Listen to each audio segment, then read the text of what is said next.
Quoi de neuf du côté du Brexit? Eh bien, la transition, elle est toute trouvée. Le Brexit, ils sont en train de mettre en œuvre l'article 50, M. Mélenchon. Et comme je le disais tout à l'heure, M. Macron, le Royaume-Uni n'est pas en plein repli nationaliste. En fait, ce qui se passe en ce moment au Royaume-Uni est une formidable leçon de choses et donne du grain à moudre à l'UPR, à nos adhérents, à nos sympathisants tous les jours.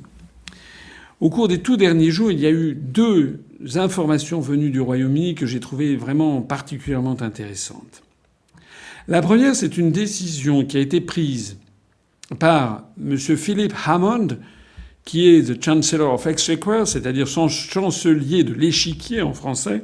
C'est un mot d'origine médiévale qui veut dire en fait le ministre des Finances.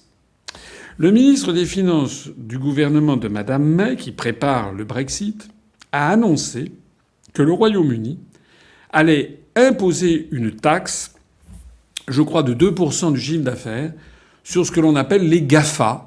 Vous savez, ce sont ces entreprises très contemporaines qui sont sur les réseaux sociaux, sur Internet. C'est Google, c'est Amazon, c'est Facebook, etc. Et donc, le Royaume-Uni, à partir de 2020, je crois, ou de 2021, c'est-à-dire dans 2 ans, imposera une taxe de 2% sur le chiffre d'affaires. Et M. Philip Hammond, le ministre des Finances du gouvernement britannique, a précisé que le Royaume-Uni pouvait prendre cette décision puisque le Royaume-Uni redevenait un pays souverain et indépendant. Et il a dit que ça permettait enfin de prendre une décision parce que dans les palabres internationaux, il ne se passait jamais rien.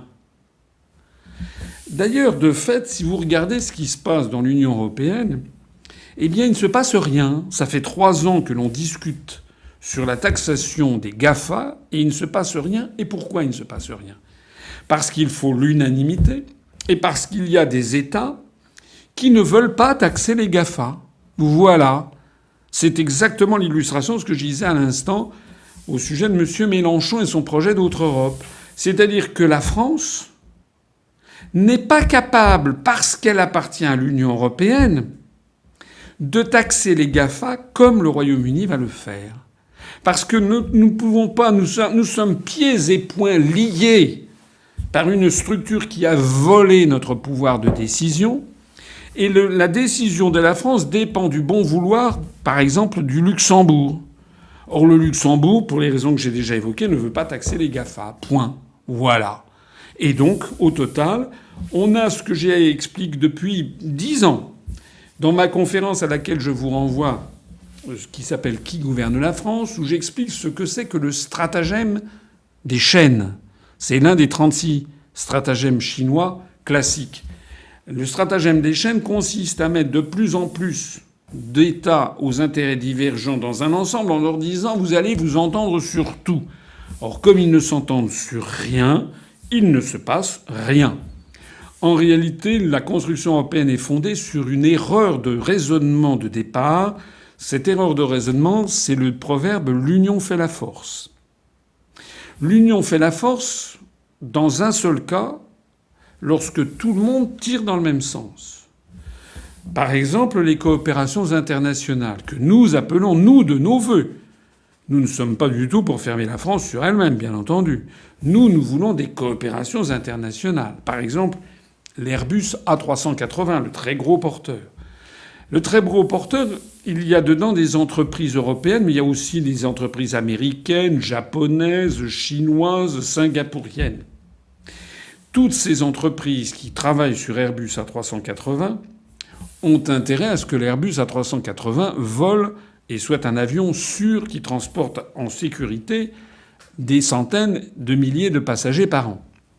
Donc tout le monde a intérêt au même résultat. À ce moment-là, l'union fait la force, en effet. Parce qu'il y a de nombreuses entreprises, chacune dans sa spécialité. Il y a des fonds venus du monde entier qui vont converger pour avoir un même projet. Ça marche. En revanche, lorsque dans la construction européenne, on met ensemble des États qui ont des intérêts totalement opposés, par exemple la directive des travailleurs détachés, qui fait que les pays de l'Est sont outrageusement avantagés par rapport aux pays de l'Ouest, Ou bien, par exemple, la politique vis-à-vis de la Russie. La France aurait intérêt à s'entendre très bien vis-à-vis de la Russie. En revanche, les pays baltes ont peur de la Russie parce qu'ils sont juste leurs voisins. Dans tous ces projets-là, où il n'y a pas le même intérêt commun, l'union ne fait pas la force, elle fait le conflit, des crises de nerfs, des oppositions entre qui va essayer de faire prévaloir ses intérêts nationaux, et en réalité, ça ne marche pas. Voilà ce que vient de nous montrer d'une façon admirable le Royaume-Uni. Il vient de nous montrer qu'ils vont pouvoir prendre une décision de taxation des GAFA alors que la France en est incapable. Il y a une deuxième décision qui vient du Royaume-Uni qui est très intéressante aussi. Cette deuxième décision, c'est que le jour du 29 mars 2019, à 23 heures, le jour même, à l'heure même où le Royaume-Uni sortira juridiquement de l'Union européenne, ce jour-là, la Banque d'Angleterre, la Bank of England, va diffuser une nouvelle pièce de 50 pence. Et cette pièce, elle aura à l'avers le portrait de la souveraine, si c'est toujours Élisabeth II, la reine d'Angleterre, mais du côté au revers, le côté face, comme on dit, elle aura une devise qui célébrera le Brexit. Et cette devise, c'est Peace, Prosperity and Friendship with all nations. Ce qui signifie en français paix, prospérité et amitié avec toutes les nations, avec tous les peuples du monde. Alors je trouve que c'est d'abord une très belle pièce, que c'est une devise magnifique pour le Brexit, et surtout c'est une illustration absolument parfaite de ce que je ne cesse de dire depuis 11 ans et demi. C'est-à-dire que sortir de l'Union européenne, comme le fait le Royaume-Uni, ça n'est pas se refermer sur le monde, c'est se rouvrir sur l'ensemble des pays du monde. Sortir de l'Union européenne, c'est considérer qu'il est faux qu'il y ait des natures différentes entre les États. La construction européenne, M. Macron, qui nous parlait des années 30, elle est fondée sur une conception racialiste. Ce n'est pas pour rien, d'ailleurs, que c'était le projet hitlérien de Nouvelle Europe. Le monde arien, le monde blanc. C'est ça qui est à l'origine même de la construction européenne. Si nous voulons sortir de l'Union européenne, c'est parce que nous disons qu'au troisième millénaire, il est faux que la France doive fusionner avec la Lettonie, l'Estonie, la Lituanie, la Bulgarie, la Slovaquie, qui sont des peuples, je n'ai rien contre ces peuples, mais ce sont des peuples avec lesquels nous n'avons pas de relation particulière depuis des centaines d'années, alors qu'au même moment, nous avons des relations extraordinairement étroites avec notamment tous les pays de la francophonie, qu'ils se situent au Maghreb, en Afrique francophone, équatoriale ou au Sahel, qu'ils se situent à Madagascar, que ça se situe au Moyen-Orient comme la Syrie ou le Liban, qu'ils se situent en Asie du Sud-Est comme les anciens pays de l'Indochine française, le Cambodge, le Laos et le Vietnam, ou qu'ils se situent dans les Amériques comme le Québec, comme Haïti par exemple. En réalité, cette belle pièce de monnaie britannique m'a fait chaud au cœur. D'abord parce qu'elle m'a confirmé dans le fait que les analyses que je développe depuis bientôt 12 ans étaient les bonnes, puisque le grand peuple britannique, le gouvernement de Sa Gracieuse Majesté, est arrivé aux mêmes conclusions. L'avenir n'appartient pas à une structure qui consiste à se refermer par un repli nationaliste, européiste contre le reste du monde, comme voudrait le faire M. Macron, qui est un nationaliste européiste de la pire espèce. En réalité, le monde d'aujourd'hui et de demain, c'est un monde où tous les pays doivent développer des relations d'amitié, de prospérité et de paix avec toutes les nations. C'est exactement le symbole de cette belle pièce. Je terminerai à ce propos en soulignant, en rappelant ce que j'ai annoncé lors de l'université d'été, et que nous avons ensuite mis sur les sites internet et nos réseaux sociaux. Et je le dis ici, Le vendredi 29 mars 2019, à 23 heures, le Royaume-Uni sortira de l'Union européenne. Nous avons décidé, nous, d'être présents à Londres ce jour-là.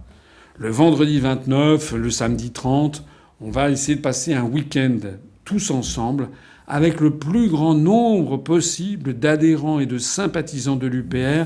C'est une grande opération que nous avons appelée la France libre, de nouveau à Londres. Je vous donne rendez-vous donc le 29 mars prochain. Je vous préviens suffisamment à l'avance. On a 5 mois pour préparer tout ça. Nous aurons des discours, des célébrations. Nous nous rendrons dans des lieux historiques de toute première importance.